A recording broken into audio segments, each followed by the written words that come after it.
Hello, friends. This is Vikas Singh, and I welcome you all on Leaders Lounge.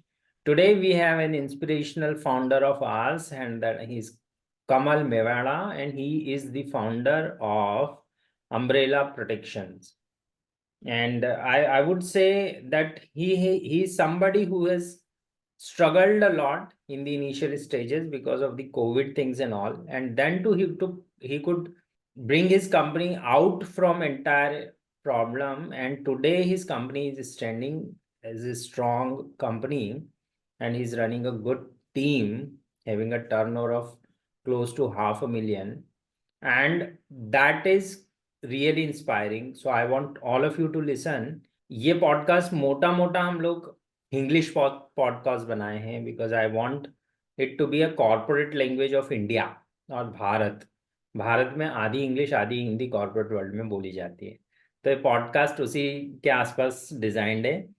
Kamal is from the real India is Bharat, and he has seen all the things that an Indian entrepreneur struggles with. तो आप और हम आज कमल से रूबरू हैं. चलिए जानते हैं कमल की जर्नी के बारे में.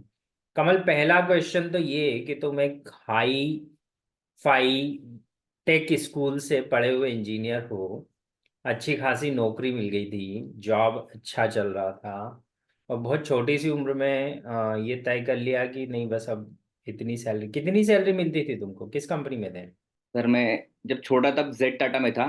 सेकंड कंपनी थी मेरी वो। अराउंड अच्छा. मेरा 13 लाख का पैकेज था। तो लाख रुपए महीना कमा रहे थे. और किस बैकग्राउंड से आते हो? Tell me something about your family and all. पापा क्या करते हैं, मम्मी क्या करती हैं, भाई बहन कितने हैं? Sir first all thank you for having me here. I am feeling very proud. As a Srijan आप मेरे मेंटर रहे हैं तो मुझे बहुत अच्छा लग रहा है कि मेरा मेंटर मेरा इंटरव्यू कर रहे हैं। Thank you very I much. Feel proud when you succeed. Thank That is you. what my success. The success of a teacher is the success of his students. या सर। So, तो sir मैं बताता हूँ, मैं शाजापुर मध्य प्रदेश से हूँ जो कि इंदौर से अराउंड 100 किलोमीटर है। hmm. मेरे father retired electrical from MP SEB Vidyut Mandal Hmm. से। और मेरी जो स्कूलिंग है वो जवाहर नवोदय विद्यालय शाजापुर से हुई है, जो कि मेनली रूरल बच्चों के लिए होता है। हाँ, सेंट्रल। पर वो बहुत ब्राइट बच्चों का ही सिलेक्शन होता है उसमें ना. उसमें मैंने 5th क्लास में तैयारी की थी और 6th में हम्म. मेरा एडमिशन होता है। जब मैं 10 साल का अराउंड था, 10 साढ़े 10 साल का, तब मैं नवोदय ज्वाइन किया। तो वो हम्म. मेरे जो स्टार्टअप जर्नी में उसका भी एक बहुत बड़ा रोल है, क्योंकि नवोदय आपको एक इंडिपेंडेंट बनाता है, सेल्फ डिपेंडेंट पर्सन बनाता है। वहाँ पे आप जो भी गुरुकुल पद्धति है, हम्म. स्टूडेंट खुद अपना कपड़े धो रहा है, स्टूडेंट खुद अपने खाने के बाद बर्तन साफ कर रहा है, वो बाकी दूसरों से हेल्प ले रहा है, एक दूसरे की हेल्प करते हैं वहाँ पे स्टूडेंट्स। तो उसका हम्म. बहुत बड़ा रोल रहा है। ठीक है। बड़ी बात है कि तुम्हारा नवोदय विद्यालय में सिलेक्शन हो गया था उस टाइम. बहुत बहुत कंपटीशन टफ होता है उसमें. हाँ। हम्म. तो उसके बाद मैंने मेरे टीचर्स ने सजेस्ट किया नवोदय विद्यालय, और अभी भी वो काफ़ी हेल्प करते हैं। हमारा अलुमनी नेटवर्क इतना स्ट्रांग है कि हमारे वीकेंड्स वगैरह पे काफ़ी मीटिंग्स होते रहते हैं, ताकि जो रिफ्रेशमेंट मिलता रहता है एवरी वीकेंड, और टीचर्स भी मोटिवेट करते रहते हैं।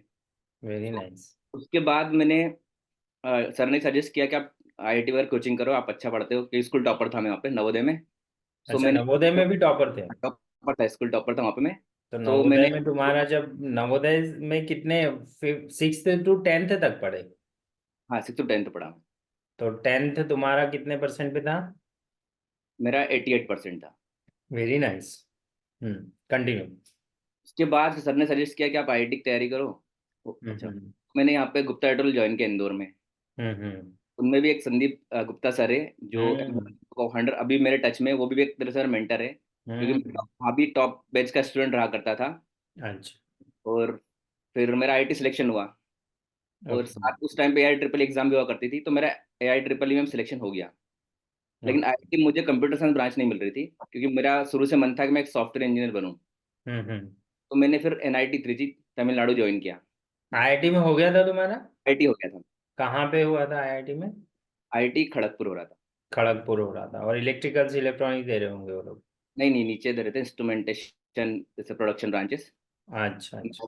बॉम्बे गया था मैं उसमें काउंसलिंग के लिए, तो वहाँ नीचे की ब्रांचेस मिल रही थी, और उसी टाइम फिर मैंने एनआईटी चूज किया। Very nice.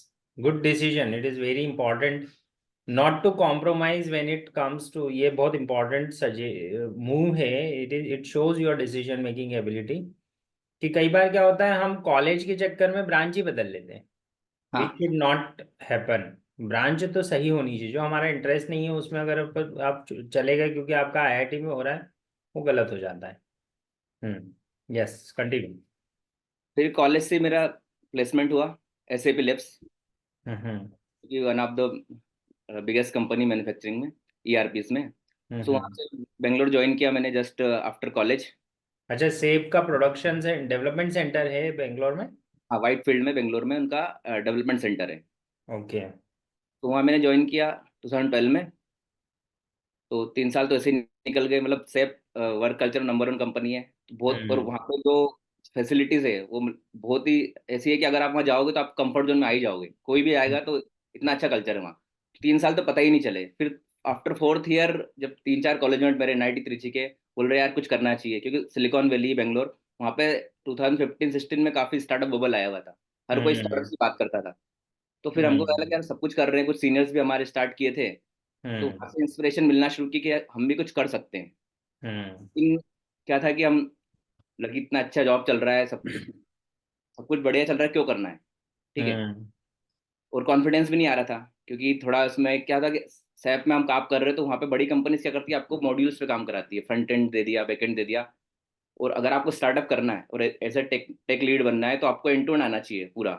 फुल स्टैक आना टेक आना चाहिए, डेवलपमेंट, डिप्लॉयमेंट, डेवऑप्स, सब कुछ आना चाहिए, तो चाहिए। कॉन्फिडेंस है। फिर मैंने क्या किया, वहाँ से सैप छोड़ा, वो भी बहुत बड़ा डिसीजन था। फिर मैंने बहुत एक कंपनी। डिफिकल्ट डिसीजन था, हाँ, सेब जैसी वर्ल्ड की टॉप कंपनी को छोड़ना। मतलब ड्रीम दैट जॉब था वाज अ मेरे वेरी लिए तो। Stable company, that was very stable company, आप चाहते तो पूरी जिंदगी उसमें बिता सकते हैं। Basically it was my dream job. वो हाँ ड्रीम हाँ। जॉब छोड़ना पड़ा मुझे। बहुत बड़ी बात है। बड़ी बात है, क्योंकि आप 3 साल बाद रियलाइज करो तो आप अपनी जो पोटेंशियल से फुली यूटिलाइज नहीं हो पा रहे हो। आप काफी सारी चीजें हम्म वहाँ पे धीरे धीरे रियलाइज करने लगते हो कि कंफर्ट जोन केवल इसलिए है कि ठीक है आप स्टार्टिंग में एंजॉय कर रहे हो, सारी फैसिलिटीज दे रही कंपनी। फिर धीरे धीरे हम्म आपको रियलाइज होता है कि यार आप कहीं ना कहीं कुछ चीजें सही नहीं है, या बाहर लोग बहुत कुछ अच्छा कर रहे हैं, जब आप कंपेयर करते हो अपने आप को आपके कॉलेज मेट से, आपके फील्ड्स के दूसरे लोगों से, यार वो बहुत अच्छा कर रहे हैं, हम कहाँ हम्म तक हो गए हैं। तो फिर वो आपको डिसीजन लेना होता है।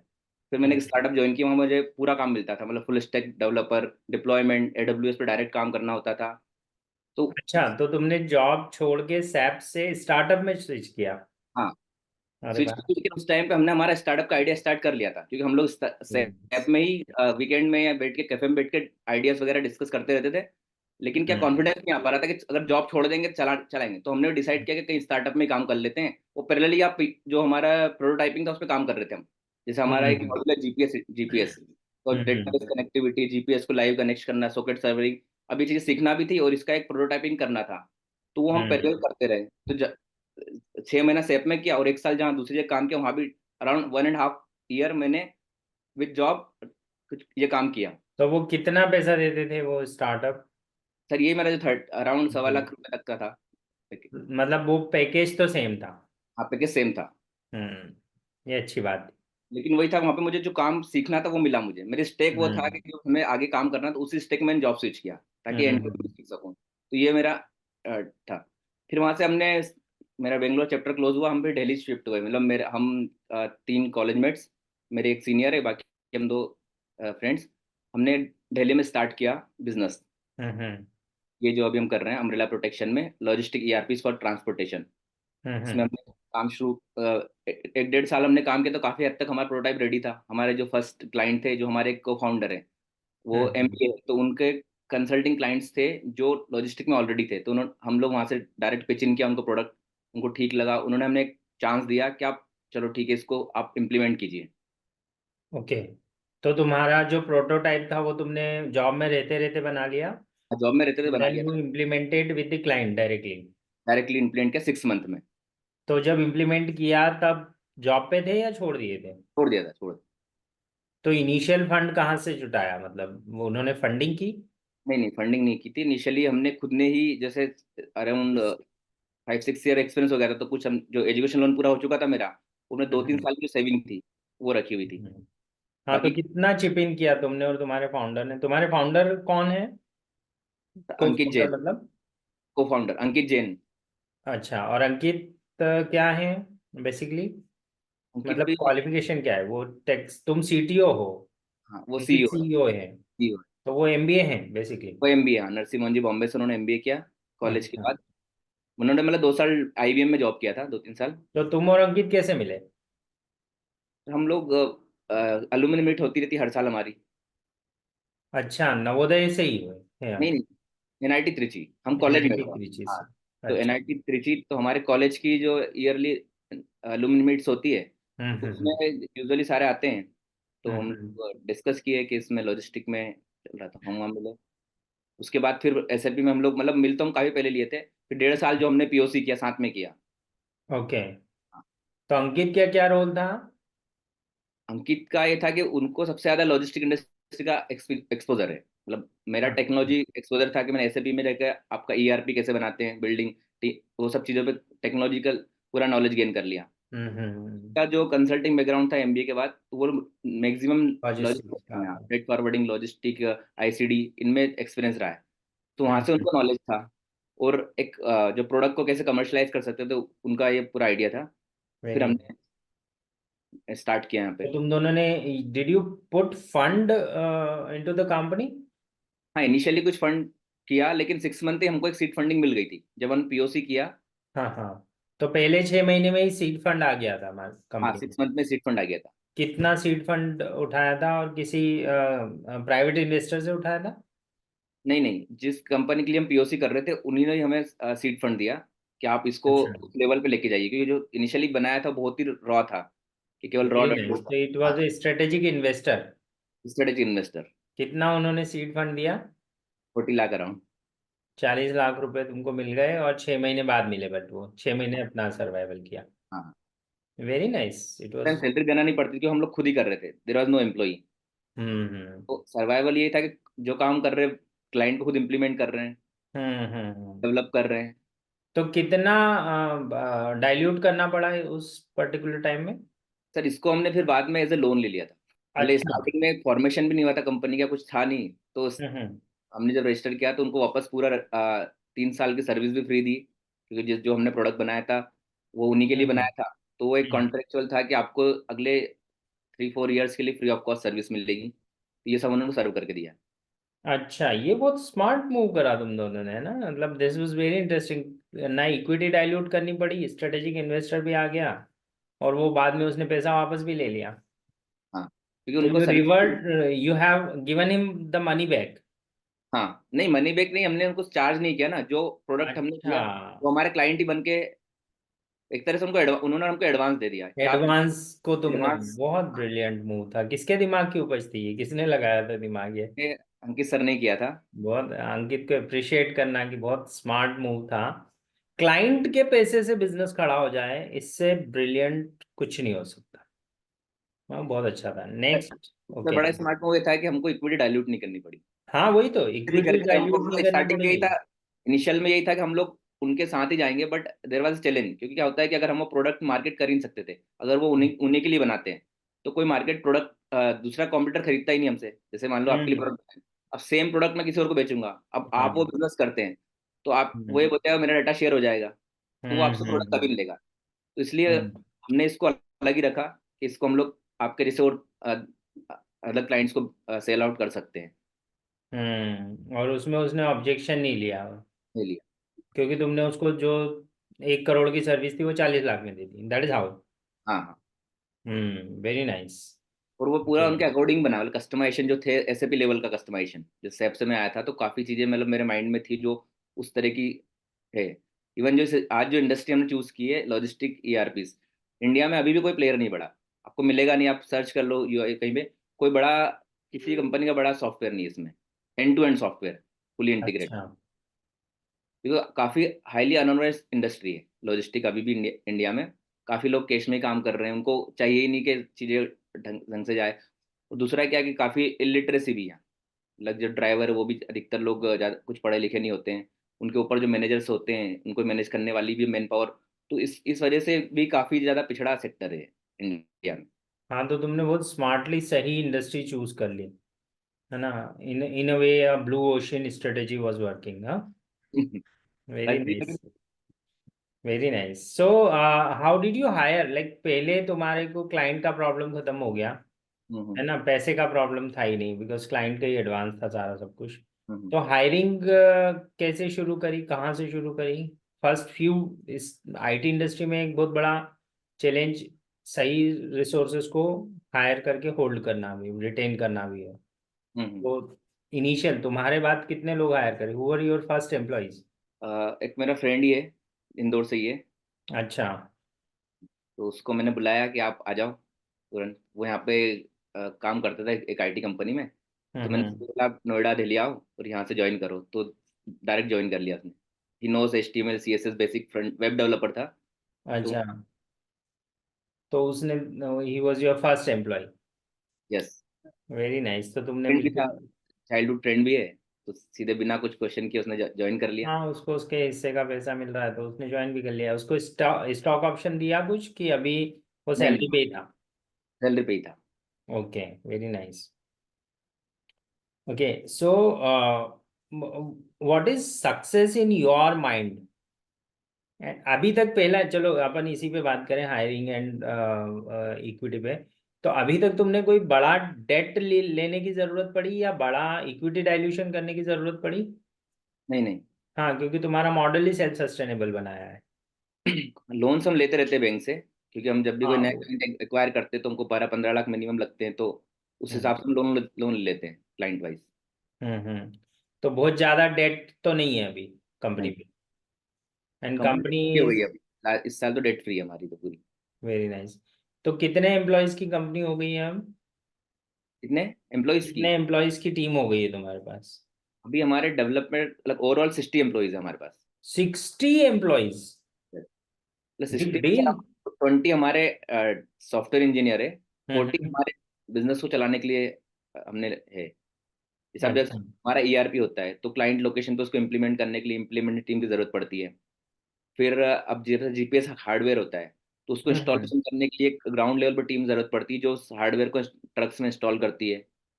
अच्छा, तो तुम्हारी ऑपरेटिंग कॉस्ट काफी हेवी होगी.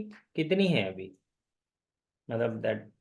अभी अराउंड है 30-40% होती है हमारी जो ओवरऑल कॉस्ट की, okay, thirty overall 35%। Operating cost मतलब 60 एम्प्लॉयज हैं तो ये तो this is really big deal.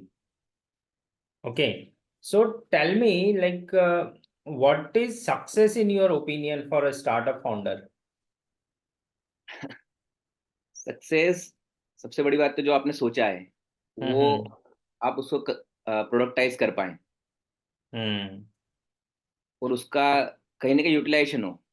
जैसे अभी हम्म. हमने स्टार्टिंग सोचा हम लोग कमा लेंगे, स्टार्टिंग सोच रहे यार इसको करके हम बहुत ज्यादा पैसा कमा लेंगे, लेकिन हम्म. केवल money is not the main thing. हम्म. अभी सेटिस्फेक्शन ऐसे मिलता है कि यार हम लोग 60 लोगों को जॉब दे चुके हैं, वो एक सक्सेस है मेरे लिए। हम्म. मतलब मैं सोचता हूँ यार एटलीस्ट आज हमारे साथ इतने लोग और इंडिया में हम लोग जॉब प्रोवाइड कर रहे हैं। बड़ी बात है. मतलब 60 लोगों की जॉब प्रोवाइड करना हिंदुस्तान में ही नहीं, कहीं भी दुनिया में बड़ी बात है. That actually matters a lot. तो बेसिक इम्पैक्ट क्या क्रिएट कर रहे हो आप लोग आपकी इंडस्ट्री में, मुझे ये बताओ, आपकी टेक्नोलॉजीज के थ्रू? फिर इसमें क्या हो रहा है कि जो लॉजिस्टिक में काफी सारे लूप होल्स थे या काफी सारे ऐसी कॉम्प्लेक्स प्रोसेस थी, उसको हमने ऑटोमेट किया है या मतलब उसको सिंप्लीफाई कर दिया है। जैसे इसमें काफी टॉप 3 चैलेंजेस बताओ कि तुम्हारे क्लाइंट्स ये फेस कर रहे थे. पहली बात तो प्रोडक्ट क्या है, क्लाइंट्स कौन है और क्या प्रॉब्लम्स थी जिनको फोकस किया? सो एक हमारे जैसे 3 प्रोडक्ट हो गए हमारे। फर्स्ट हम ERP की बात करते हैं जो हम लोग लॉजिस्टिक सर्विस प्रोडक्ट देते हैं। उसमें पहला प्रोडक्ट है, तो उसका हम क्या करते थे, लोग जनरली बैकडेट में एंट्री करते थे, काफी सारी चीजें लाइव हो नहीं पाती थी हम्म. और उनका चैलेंज था कि ड्राइवर पढ़े लिखे नहीं होते हैं। प्रोडक्ट बेसिकली है लॉजिस्टिक्स इंडस्ट्रीज के लिए जिनके पास में फ्लीट बड़े बड़े मैनेज करने होते हैं, उन फ्लीट लोगों के बड़े बड़े लिए. मैनेज करने होते हैं, उनका फ्लीट मैनेजमेंट हम देखते हैं। उनका बिल्टी जो कि जो मूवमेंट ऑफ गुड्स होता है, एक एक बिल्टी बनाना, ये वो बनाना, सब. उसकी बुकिंग, उसकी ट्रिप्स होती है तो उनके। ट्रांसपोर्टर्स जो बड़े फ्लीट ऑनर और ट्रांसपोर्टर्स हैं वो आपके क्लाइंट होते हैं, हाँ, और उनको क्या प्रॉब्लम आती थी? उनको ये प्रॉब्लम आती थी कि एक तो ये कि काफी सारी चीजें, जैसे ड्राइवर है, अब ड्राइवर से वो इनपुट ले नहीं सकते थे। तो हमने अपना ऐप डिजाइन किया जिसमें ड्राइवर खुद इनपुट कर सकता है। वो अब ड्राइवर ना इनिशियल ज्यादा हाँ, उसके लिए बहुत यूआई इतना सिंपल होता है कि उसको जैसे कि ट्रिप स्टार्ट करनी है एंड करनी है तो उसको बेसिक ट्रेनिंग देंगे, बट सारे आइकन के थ्रू होता है, कुछ उसको इनपुट कुछ करना ही नहीं है। ओके। जबकि तो जो क्लासिकल जो दूसरे ईआरपीस होते थे उसमें डेटा एक्सेल में आता था या कहीं से इन्फॉर्मेशन एक दो दो दिन बाद आती थी, फिर सिस्टम में डेटा एंट्रीज होती थी, तो एक तो रियल टाइम इन्फॉर्मेशन उनको मिलती नहीं थी क्लाइंट्स को। जैसे आज हम्म। आपका ट्रक लग रहा है तो कितना एडवांस डिस्पैच करना है आपको, वो हम्म। इन्फॉर्मेशन सिस्टम में से निकाल ही नहीं सकते थे, वो हमने उनको लाइव करके दिया। हम्म।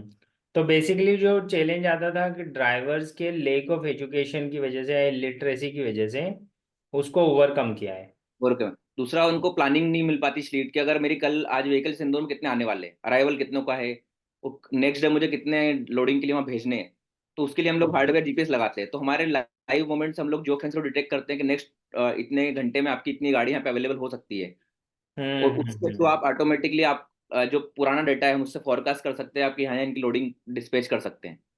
वो सारी हम्म। चीजें लोग कॉल पे मैनेज करते थे, एक एक चीज। हम्म। अब कोई गाड़ी अगर डिले हो जाती है तो पता नहीं चलता, हम लोग उनको ट्रिप वाइज डिले दिखाते हैं, अब गाड़ी ये डिले चल रही है इसमें, और वो डिले क्यों हो रहा है। अब जैसे कोई गाड़ी रूट डेविएट करती है तो हम लोग जीएफएस थ्रू। तो बेसिकली एक जीपीएस हार्डवेयर लगा देते हो आप गाड़ियों में, हाँ जो गाड़ी की मूवमेंट बता देता है, तो उसको एग्जैक्ट पता होता है कि मेरी गाड़ी कब कहाँ पहुंच रही है। हाँ, कहाँ पहुंच तो रही है, उसके हिसाब से वो प्लानिंग कर सकता है। प्लानिंग करता है। और उससे पहले भी वो हर एक रूट को हम पहले ही प्लान करते हैं, प्री प्लानिंग रूट हम सिस्टम फीड कर देते हैं। जैसे आपकी अच्छा। गाड़ी इंदौर से भोपाल जाना है, तो आपको हम्म। पता है कि मिनिमम 4 घंटे लगने हैं गाड़ी को, कहीं हॉल्ट हम्म। देना तो वहाँ पे हॉल्ट डिफाइन कर दो। उसके अलावा गाड़ी हम्म। कहीं रुकती है तो सिस्टम अलर्ट थ्रो करेगा कि गाड़ी यहाँ क्यों रुक रही है, बिकॉज आपने रूट में हॉल्ट दिया ही नहीं है, तो जियो फेंस में आया ही नहीं है। 10 मिनट से ज्यादा गाड़ी की हम्म। रुकती है तो सिस्टम उसको इंटरप्रेट कर रहा है और हाई एक्सेलेशन करता है, गाड़ी डिले हो रही है। और ये ट्रांसपोर्टर के यहाँ पे एक बैकएंड में एक बंदा बैठ के सारा मॉनिटर कर सकता है। हाँ, मतलब इस डैशबोर्ड पे अलर्ट्स आएंगे, सारी चीजें आपको वहाँ दिखती रहती है। Very nice. तो ट्रांसपोर्टर्स की तो जिंदगी बहुत आसान हो गई होगी, पहले सारा सब कुछ फोन पे ही झगड़ते रहते थे ये लोग। हाँ, काफी हद तक सिस्टम उन्हें बता रहा है प्रॉब्लम्स कहाँ आ रही है, फिर आप इंटरविन करो, सिस्टम में कॉल करो, तो सब चीजें हो जाती हैं। ओके। Yes, continue. फिर एक हमने प्रोडक्ट डिजाइन किया कॉल थेफ्ट डिटेक्शन का, जो कि हमने छत्तीसगढ़ में लास्ट 2 ईयर से हम कर रहे हैं। तो उसमें भी काफी सारे इस तरह के चैलेंजेस आते थे वहाँ के, जैसे हमारे एक क्लाइंट है अडानी, जो हम्म। अडानी पावर कोल फेच करते हैं, जेएसपीएल है, जिंदल है। तो इनके चैलेंजेस होते थे कि कोल थेफ्ट हो रहा है, तो उसमें हमने डिजाइन किया कि हमने सील लगा दिया कि जब गाड़ी कोल भर के लेके जाएगा तो उस पर एक सील करेंगे जो हमारे ऐप से स्कैन होगा, और अनलोडिंग पॉइंट पे ही स्कैन करके सील जब तक मैच नहीं होगी तब तक आप उसको ओपन नहीं कर सकते। एक ये हम्म। हमने इम्प्लीमेंट किया उनके लिए। तो काफी सारी इनोवेशन आपने लॉजिस्टिक्स की इंडस्ट्री में कर दी, जो कि ऑलरेडी एक ऐसी इंडस्ट्री थी जिसमें बहुत ज्यादा मार्केट में प्लेयर ही नहीं थे। और इसलिए उनको, जो आपके ट्रांसपोर्टर्स हैं, उनको काफी उन इनोवेशंस का बेनिफिट मिला। मुझे ये बताओ कि तुम्हारे पास में एक चैलेंज आ रहा होगा कि बीइंग अ स्टार्टअप, तुम्हारे को जो टीम फॉर्मेशन है, हर बंदा बोलता है मेरे को अच्छे आदमी नहीं मिलते, अच्छे आदमी रुकते नहीं है, है ना? पहले तो मिलते नहीं है, फिर मिल जाए तो रुकते नहीं है, रुक जाए तो जो रुकते हैं वो नहीं है जिनको रोकना है। और बहुत सारे चैलेंजेस आते हैं, कल्चर का चैलेंजेस है, काम टाइम पे काम फिनिश नहीं करते, तो कैसे, how do you overcome with this one thing कि अच्छे लोग नहीं मिलते हैं, और दूसरा अच्छे लोगों को रिटेन नहीं कर पाते? सर उसमें एक तो ये है कि हमारा इंटर्नशिप प्रोग्राम चलता रहता है हमेशा, एवरी अच्छा। थर्ड मंथ हम स्टार्ट करते हैं। उसमें हम क्या करते हैं, जो भी कॉलेज स्टूडेंट्स है उनको एक मौका हम्म। देते हैं, उनको हम खुद सिखाते हैं पहले, जो हमारी टेक्नोलॉजी उन पे हम हमारे लाइव सेशन चलते रहते हैं, ऑनलाइन भी चलते हैं। आपने देखा होगा हमने आईटी पार्क में भी स्टार्ट किया था, मयूर सर है वो जानते हैं, हम काफी स्टूडेंट्स को लाइव वहाँ से क्लासेस देते थे, वो ज्वाइन अच्छा। करते। तो उससे क्या होता है, हमारा रिसोर्स पूल इंटर्न्स का बनता है, उसमें हम लोग अगर 10 इंटर्न हमने रखे हैं तो उसमें एक या दो को हम लोग ऑफर दे देते थे, जैसे जैसे हमारा जरूरत पड़ती थी। उससे हमारी कॉस्ट भी मैनेज हो जाती थी, क्योंकि एज ए इंटर्न है तो इनिशियली 3 मंथ तो उनको पे आउट करना नहीं होता था। आफ्टर थ्री हम्म। मंथ जब वो ज्वाइन करते थे तो ऑलरेडी वो ट्रेंड होते थे। हम उनको जो टास्क देते थे तो हमारे प्रोडक्ट के ऊपर ही देते थे कि अगर आपको काम करना है तो लॉजिस्टिक वाले ये मॉड्यूल इस पे आप काम कीजिए। तो 3 महीने बाद वो ऑलरेडी हमारे प्रोडक्ट को पूरा समझ चुके होते हैं, उसके बाद वो हम्म। काम शुरू करते हैं। तो इन इंटर्न से कुछ पैसा लेते हो तुम? नहीं नहीं, पैसा नहीं लेते हैं, हम उनको बल्कि पैसा क्लास देते भी नहीं शुरू के 3 महीने? शुरू में देते भी नहीं है। Very nice. तो उनको काफी कुछ रियल लाइफ एक्सपीरियंस हो जाता है, और रियल प्रोजेक्ट पे, प्रोडक्ट पे काम कर रहे होते हैं, बहुत सारा अंडरस्टैंडिंग। तो 3 महीने में आपका एक रिसोर्स पूल तैयार हो गया। हाँ, जो अच्छा करेंगे उन दो तीन को रख लो, और जो नहीं कर रहे हैं उनको जाने दो। That is how. तो या फिर अभी ऐसा भी हुआ है कि कुछ कुछ लोग 3 महीने और कंटिन्यू कर लेते हैं। जैसे अब जॉब नहीं अच्छा, मिली तो क्या करेंगे, हमारे पास ऐसे भी इंटर्न जिन्होंने 9 महीने फ्री में काम बिना किया है, पैसे के काम किया बिना पैसे ही काम किया है। है। क्योंकि वो वेरी लॉजिक पकड़, नाइस। अब जैसे हो सकता है वो कुछ कुछ ने कॉलेज में कुछ पढ़ते नहीं है तो उनको समझ ही नहीं आता, लॉजिक बिल्डिंग पर पुअर हो जाता है उनका। किसी हम्म। का अब वो टेक्नोलॉजी तो क्या, HTML CSS को जल्दी सीख लेता है, 15 दिन में हम्म। भी अगर बुक्स पढ़ेंगे तो एक आराम से सीख सकते हैं। लेकिन वो जब परफॉर्म नहीं कर पाते, हम टास्क दे रहे हैं तो कर नहीं रहे, उनका लॉजिक नहीं बिल्ड, तो लॉजिक बिल्डिंग टाइम लगता है। हम्म। तो जिन जिनका हम लोग देखते हैं कि कर पा रहे हैं उनको हम लोग हायर करते आते हैं। Very nice. तो अभी मुझे ये बताओ, what was the difficult most kind of fellows जिनको तुमको डिफिकल्टी आई मैनेज करने में? क्योंकि एक प्रॉब्लम ये होती है कि ये बहुत अच्छा परफॉर्मर है, बट ये कल्चर फिट नहीं है। तो ऐसे हम्म। लोग भी तुम्हारे साथ रहे होंगे जिनको डिफिकल्ट टू डील है, बट काम बहुत अच्छा करता है, तो उनको कैसे मैनेज करते हो? वो चैलेंज तो होता ही है सर, क्योंकि जो बहुत अच्छा करते हैं तो हम्म। उनके लिए हम थोड़ा वेव ऑफ कर देते हैं कि आप एक्स्ट्रा एक आध 2 दिन वर्क फ्रॉम ले लो। जैसे यहाँ पे हम्म। अभी कुछ हमारे करते हैं तो उनके लिए थोड़ा रहता है कि आप थर्सडे ऑफ ले लो आपका एक्स्ट्रा, घर से काम कर लो, ऑफ तो नहीं होता पर घर से काम कर सकते हो। ठीक है, कभी महीने 1.5 महीने में एक आध बार हम लोग टीम बिल्डिंग एक्टिविटी कर लेते हैं। ओके। टीम हो गया, या मान लो जैसे हम लोग लंच डिनर साथ कर लेते हैं, ऐसे करते हैं। हम्म। दूसरा उनको अ, उनके अंडर एक दो लोग मतलब उससे क्या होता है, उनका बेनिफिट के लिए हम लोग उनके अंडर एक दो लोग और दे देते हैं उनको, कि आप इनसे टीम काम में, हम्म। जैसे इंटर्न्स आते हैं तो उनको बोलते हैं आप इनको हम्म। मैनेज करो, आपको जो भी छोटा मोटा काम इनसे करा लो। जब वो हम्म। उनसे कराते हैं तो उनकी एक्सपर्टी वो लोग गेन करना शुरू करते हैं। हम्म। अच्छा, what is the most proud achievement that you have ever had अभी इन सालों में एज ए स्टार्टअप फाउंडर? और सबसे बड़ा अचीवमेंट क्या तुमको लगता है कि यार this is something big we have done? ये सर, अभी पहले हम लोग केवल लॉजिस्टिक क्लाइंट्स को ही अप्रोच करते हैं जो ट्रांसपोर्टर होता है। लास्ट 1 ईयर में हमने थोड़ा ये देखा है कि हम कॉर्पोरेट क्लाइंट्स को कर सकते हैं। तो ये हमारा हम्म। थॉट था कि लॉजिस्टिक का क्या, तो फिक्स फ्लीट होती है उनकी, 40 ट्रक है, 100 ट्रक है, तो उन्हीं का सर्विस ले सकते हैं। हमने देखा कि ये हम्म। प्रॉब्लम तो कॉर्पोरेट्स को भी आती है कि उनका कंसाइनमेंट डिले हो रहा है, अब वो कॉल करते हैं ट्रांसपोर्टर्स को और वो सही से उनको टाइम टू टाइम सर्विस दे नहीं पाते हैं। तो हमने ये चेंज किया और सोचते डायरेक्ट उनके पास जाते हैं, जैसे अडानी का पावर हाउस, तो उनको लगा आपके जितने भी ट्रक आएंगे उसको हम GPS लगाएंगे और जब ट्रिप खत्म होगी तो निकालते। इससे हमारा ऑपरेशनल कॉस्ट बढ़ गई, क्योंकि ऑब्वियसली हम्म। आपको अभी जो पुराना मॉडल क्या था कि हम लोग ट्रांसपोर्टर को पकड़ेंगे, उसके व्हीकल में GPS लगा देंगे और हम्म। साल भर का नेक्स्ट ईयर रिन्यूअल लेगा। लेकिन अभी हमारा क्या है कि हम लोग जो भी ट्रक प्लांट पे आएगा या माइन में आ रहा है उसमें GPS लगाते हैं और जैसे ही वो अनलोड हो रहा है वहाँ वहाँ पे वापस निकाल लेते हैं। तो ये हमारा एक वो था कि इससे करने से आपका बिजनेस एकदम बढ़े, और हुआ भी सही, हम एकदम 2x हो गए उससे। अच्छा। ये हमारे लिए एक सक्सेस मोमेंट था कि हम लोग केवल ट्रांसपोर्टर को सर्विस प्रोवाइड की वजह हम लोग कॉर्पोरेट्स को भी रीच किया और वहां पे हमको प्रीमियम मिलने लगा। जो चीज हमको हम्म। था उससे हमको मान के चलो 30% एक्स्ट्रा प्रीमियम चार्ज करके हम उनसे ले सकते पैसा। हाँ, वो देने को उनको कंफर्टेबल भी होता है, बिकॉज उनको उतना लार्ज नंबर में चाहिए नहीं होता है सर्विसेज। हाँ, उनको पुराता भी है ना? रहता। कॉर्पोरेट्स को सर्विस भी मिल गई और उनके लिए कॉस्ट इफेक्टिव भी है, ऑपरेशनल एफिशिएंसी भी बढ़ गई। This is good. What is the most difficult, what was the most difficult moment that you faced in your startup journey? क्या सबसे डिफिकल्ट मोमेंट था? कैसा लगा था अब यार कंपनी बंद कर देनी चाहिए? और एक तो ऐसा कोविड लगा में, कभी? हाँ। कोविड में थोड़े टाइम तक थॉट आने लगे थे, क्योंकि अधिक एक तो नया सेल हो नहीं पा रहा था, न्यू कोविड क्लाइंट के टाइम पे बोल रहे हैं कोविड आप? के टाइम पे। दूसरा हम्म। जो एग्जिस्टिंग एम्प्लॉयज थे उनकी सैलरीज हम डिडक्शन करना स्टार्ट कर दिए थे। हम्म। ऑलमोस्ट 20 में तो काफी किए, अगस्त सितंबर के बाद। तो कम एम्प्लॉयज भी लीव करना शुरू कर दिए, काफी अच्छे एम्प्लॉय चले भी गए उस चक्कर में हमारे, जो हम्म। परफॉर्मर थे वो उस टाइम निकल गए क्योंकि हम रिटेन ही नहीं कर पा रहे उनको। हम्म। और कोविड खिंचते भी जा रहा था, 1 साल 1.5 साल हो गया इस तरीके से। हम्म। तो ये बहुत डिफिकल्ट मोमेंट था उसमें। बहुत टाइम कोविड ने अच्छे अच्छों की तकलीफें खड़ी कर दी थी, तो वो तो कोई मतलब उसमें पूरी कोशिश की हमने कि हमने फाउंडर्स ने सैलरी नहीं ली, उसके अलावा पूरी कोशिश करते थे कि हम एम्प्लॉयज़ को पहले पे आउट करें। Hmm. Okay, tell me about some key principles of developing a right IT और टेक्नोलॉजी स्टार्टअप, जो या स्टार्टअप फॉर दैट मैटर, क्या बेसिक प्रिंसिपल्स या basic concepts you use, fundamental strategies of yours? IT startups में सबसे पहले startup तो खड़ी करने के लिए बेसिक तुम्हारे क्या बेसिक अच्छा स्टार्ट या ओवरऑल कोर तो वैल्यूज बोले, तुम कोर वैल्यूज वगैरह पे काम करते हो तुम्हारी कंपनी में? हाँ करते हैं। Okay. So basic core values या बेसिक कोर कॉन्सेप्ट्स क्या हैं तुम्हारे हिसाब से एक सक्सेसफुल स्टार्टअप खड़ा करने के लिए?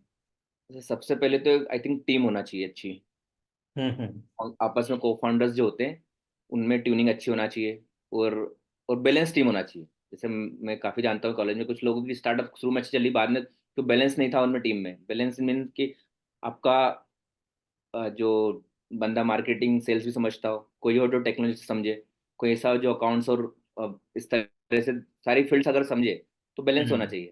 केवल कर कोडिंग आती है तो वो भी आपको बाद में थोड़ा स्केलिंग में प्रॉब्लम आती है, हम्म। तो ये चीज़ होगी। एक और बैलेंस्ड टीम फ्रेम करना बहुत जरूरी है बहुत ज़रूरी स्टार्टिंग से ही। पहले स्टार्टिंग से ही। तो अभी आप दो फाउंडर हो या तीन फाउंडर्स के साथ में चला रहे हो? अभी मतलब 3 तीन फाउंडर्स साथ को, चला रहे हैं। तीन को फाउंडर्स है? हाँ, ओके। और इक्वल इक्विटी डिस्ट्रीब्यूट कर रखी है या इक्विटी का रेशो अलग अलग है? अलग अलग रेशियोज है। अलग अलग रेशो है। Okay. Okay, and what is that one piece of advice that you would like to give to the startup entrepreneurs when it comes to make a successful startup? कि यार ये एक चीज जीवन में नहीं छोड़ना चाहिए। एक ऐसा क्या एलिमेंट होता है जो सक्सेस के लिए सबसे ज्यादा जरूरी होता है? Continuous learning. Continuous learning. ये काफ़ी चैलेंजेस हमने फेस किए कि आईटी इंडस्ट्री ऐसी कि हर 1.5-2 साल में काफ़ी ज़्यादा चीज़ें आउटडेट हो जाती है। एसएपी में था तो उनके जो टेक्नोलॉजीज थी वो सारी उनकी ओन्ड टेक्नोलॉजी होती है। एसएपी हाना उनका खुद का डेटाबेस है। जब बाहर गए तो हम्म। ओपन सोर्स टेक्नोलॉजी से हम काम करना पड़ा। ओपन सोर्स टेक्नोलॉजी हर 1-1.5 साल में 2 साल में अपग्रेड होती रहती है। लेकिन अगर आप एक चीज़ पकड़े काम करते रहोगे तो आपके प्रोडक्ट मिनी 2 से 3 साल में आउटडेट भी हो जाएंगे, और खुद आउटडेट हो जाएंगे, खुद सर्वर पे रन नहीं कर पाएंगे। हम्म। आई- और ये केवल आईटी का नहीं है, आई थिंक ये सब दूर वैलिड है, क्योंकि आपका नॉलेज बेस बढ़ते रहना चाहिए। अब जैसा आजकल तो एमएल और एआई का जमाना आ गया। अगर आप हम्म। एआई एमएल को इनकॉर्पोरेट नहीं करोगे अगले 2-4 साल में प्रोडक्ट में, तो आपके प्रोडक्ट फिर भी आउटडेट हो जाएंगे। हम्म। फाउंडर अब हमारे लिए है कि हम लोग इन चीज़ों को सीखें और कैसे हमारी इंडस्ट्री में इसका यूटिलाइजेशन कर सकते हैं, हम्म।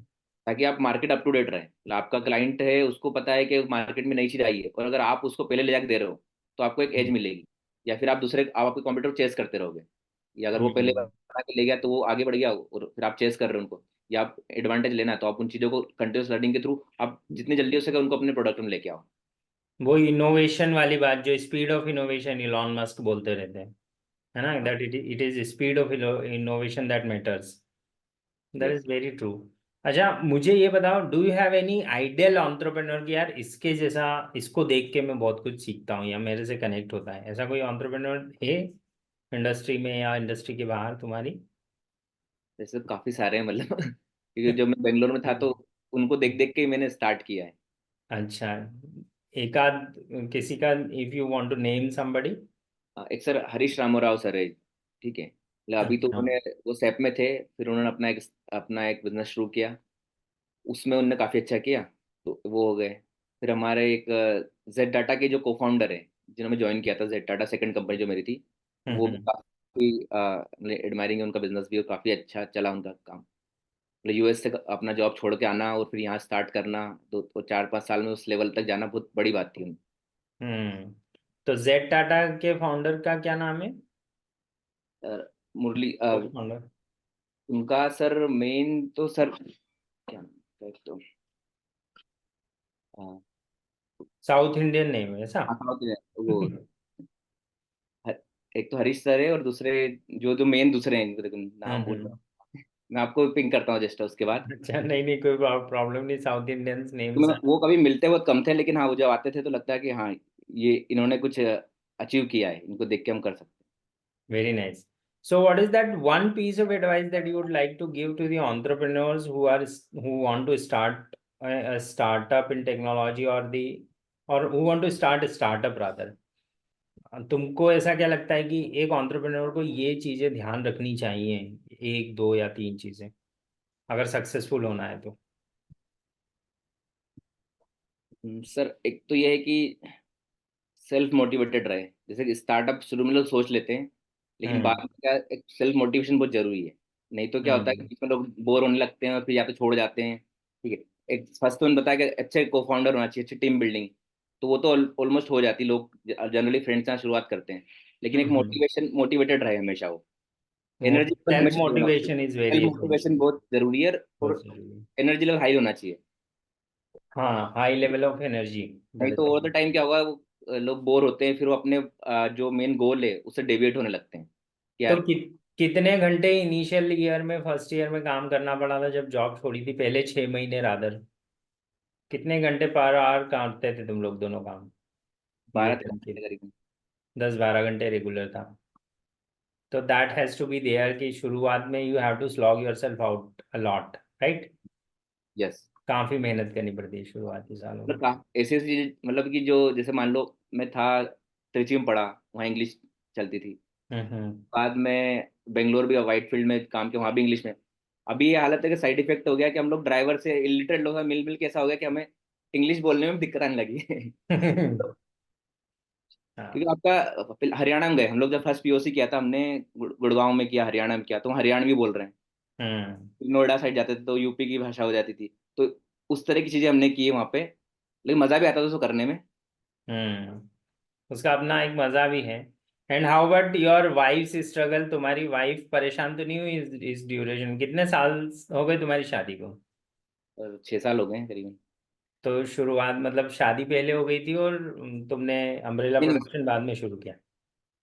साथ ही था ऑलमोस्ट। मतलब मैं जॉब छोड़ के आया था, ठीक है, तो 17 तब हमने शुरू कर लिया था उस टाइम पे। ओके। टफ डिसीजन, हाँ। तब डिसीजन था। दोनों बड़े डिसीजन तो एक टफ साथ नहीं था लिए। वो ये भी था कि शादी होने ही वाली, तो अभी करना, नहीं तो बाद में हो नहीं पाएगा। अच्छा। ये भी एक प्रॉब्लम था कि अगर शादी हो गई तो बाद में हो सकता है माइंड सेट ही चेंज हो जाए। मतलब काफी लोग कर ही नहीं पाते हैं कि अब तो शादी हो गई, अब तो एक्स्ट्रा रिस्पॉन्सिबिलिटी आ गई है, एक्स्ट्रा खर्चा बढ़ हम्म। गया है। तो तो उस टाइम तुम तो अभी टाइम दे नहीं पाते होगे फैमिली को, अभी तो किड्स भी होंगे, यू माइट बी हैविंग हाँ। किड्स। हाँ, किड्स भी है। तो फिर तुम्हारी वाइफ अकेली मैनेज करती है सारा सब कुछ? हाँ हाँ। तो तुम कभी टाइम देते हो, नहीं देते हो? सैटरडे संडेज ऑफ रखते हो, नहीं? नहीं रखते ना सर, सैटरडे भी हाफ, मतलब टेक्निकल टीम की छुट्टी होती है, बट लेकिन हमारे दूसरे डिपार्टमेंट उनको लीड करता हूँ, तो उसमें मेरा काम होता है, वो हाफ डे कर लेता हूँ मैं, या कोई अच्छा। Client meeting. संडे को पूरा ऑफ रहता है, अच्छा, संडे काम नहीं करना पड़ता। ये काम नहीं करता। बट ऐसा नहीं कह सकते, काम छोटा मोटा सब सर्वर मेंटेनेंस तो हम संडे को ही करते हैं यूजुअली। अच्छा। क्लाइंट्स की छुट्टी होती है तो हम लोग उस दिन मेंटेनेंस वगैरह करते हैं, डेटा बैकअप लेना, ये सब चीज़ें, लेकिन हो जाता है मैनेज। एज ए को फाउंडर ये भी एक फायदा है कि जरूरी संडे, आप चाहो तो ट्यूसडे को कर लो छुट्टी। हम्म। सही बात है, वो उसमें वो ऐसा तो तो आपके ऊपर है, बट आप हमारे ऊपर है लोग, भाई देखो किसी तो किसी कैसे employee को। मैनेज करते हो ये वर्क और पर्सनल लाइफ को का बैलेंस कैसे क्रिएट करते हो, professional and personal life balance? Sir पहले तो बिल्कुल बैलेंस था, अब तो काफी हो गया है, क्योंकि जब से कंपनी थोड़ा एक लेवल ऊपर आई है, तो काफी हम्म। काम में डेलीगेट करना शुरू किया। और वो भी मेरी एक एडवाइस है एंटरप्रेन्योर्स के लिए, कि जितनी जल्दी हो सके ना, जो रिडंडेंट वर्क को डेलीगेट करना शुरू कर दो। स्टार्टिंग में हम्म। लगता है कि एक्स्ट्रा कॉस्ट लग रही है, लेकिन उससे क्या, जैसे जैसे आप फ्री होने लगोगे, आप अच्छा काम करोगे, प्रोडक्टिव वर्क में आप करोगे, नहीं तो आप खुद बोटलनेक बनोगे कंपनी के लिए। अक्सर इसमें यही देखा है कि एंटरप्रेन्योर सबसे बड़ा बॉटलनेक हो जाता है आप स्टार्टअप के खुद ही लिए। बोटलनेक होते हैं। जैसे वो सब पहले खुद ही करने लगता है। कोशिश करता है कि यार कॉस्ट बच रही है, एक एक्स्ट्रा रखना नहीं है, चाहे वो हम्म। लोअर लेवल पे हो। खुद करने की वजह से क्या होता है, एक तो खुद वर्क लाइफ बैलेंस भी डिस्टर्ब होता है। दूसरा क्या है कि वो जो काम एक्चुअल में करना चाहिए प्रोडक्टिव, वो छोड़ के आप ऐसे कुछ काम करने लग जाते हो जिसमें कोई फायदा नहीं कंपनी का। एक टॉप सीईओ को क्या 3 चीजें करनी चाहिए, सीटीओ को क्या टॉप 3 चीजें ऐसी हैं जो किसी को डेलीगेट नहीं करना चाहिए, और क्या 3 चीजें ऐसी हैं जो डेलीगेट कर देना चाहिए? टफ क्वेश्चन है सर। चलो, दो एक एक चीज बता दो 3 की जगह। एक नहीं करना चाहिए, मतलब एक तो ये है कि इनिशियल फेज में आप जैसे सीटीओ का मेनली सर्वर में हम मैनेज करते हैं, तो देखा जाए हम्म। तो हमारी आईपी क्या इंटेलेक्चुअल प्रॉपर्टी कोड है, ओवरऑल जो आर्किटेक्चर है, हम्म। वो वो हम लोग शेयर नहीं करते किसी के साथ। हम्म। तो बेसिक जो आपका इंटेलेक्चुअल प्रॉपर्टी है उसकी कीज किसी को नहीं देना। हाँ, किसी को नहीं देना। दैट मतलब इज उसमें लाइक भी हम योर लोग server is the main thing. मतलब पूरा एक साथ है, मतलब कोड तो सबका होता ही है, बट सबको एक साथ एक जगह पे आप डिप्लॉय करते थे, एक अलग ही वो आर्किटेक्चर जो बनता है, हम्म। शेयर नहीं करते किसी के साथ। और क्या डेलीगेट कर देना चाहिए इनिशियल स्टेजेस से ही कि ये चीजें तो बांट दो, कोई और करे रिलीज, अच्छा? मतलब काफी लोग सोचते हैं छोटा मोटा जो कोड रिलीज हो गया, वो कुछ लोग अपने पास रखते हैं, वो तो रिडंडेंट काम है डेली का, आप रिलीज मैनेजमेंट के लिए आप टीम को दे दो। हम्म। उसके बाद कुछ टीम लेवल के डिसीजंस होते हैं आर्किटेक्चरल के, आप मेजर आर्किटेक्चर आप डिफाइन कर दो, फिर आपकी जो लोअर टीम है उनको आप डेलीगेट कर सकते हैं।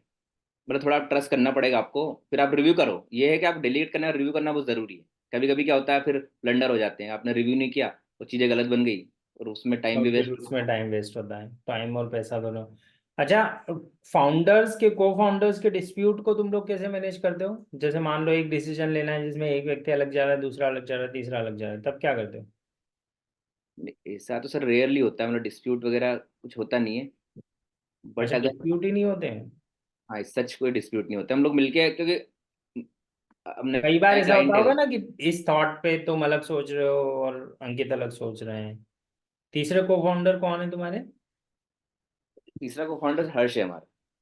तो अब इन तीनों के अलग अलग थॉट हो गए किसी एक बात पे, तो फिर उसको कैसे इंश्योर करते हो कि किसके थॉट को फॉलो करें? सर उसमें हम लोग तीनों का अपना अपना पॉइंट रखते हैं। हम्म। मतलब मीटिंग होती है तो प्रोस एंड कॉन्स देख लेते हैं कि हम्म।